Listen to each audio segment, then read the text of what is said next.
এটা একটা post box. এটার মাধ্যমে সারা জাপানে মানে চিঠি,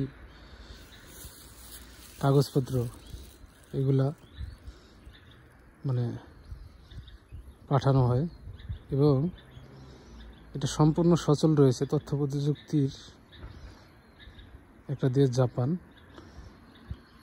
তা সত্ত্বেও মানে টাইম টু টাইম নামে মাত্র খরচ দিয়ে এটা 85 ইয়েন মানে ছোটো কাগজ, আর একটু বড় হইলে 110 ইয়েন এটার খরচ, এবং নির্দিষ্ট টাইমে পৌঁছাই যাবে নির্দিষ্ট গন্তব্যে।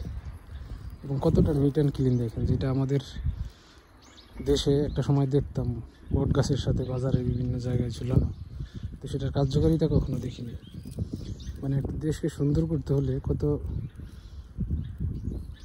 বিষয় আর কি, এগুলো মানে এই যে ছোটো ছোটো বিষয়গুলো, এই বিষয়গুলো হ্যাঁ মানে এদের ইয়াতে আছে, মানে এর অন্তর্ভুক্ত আর কি।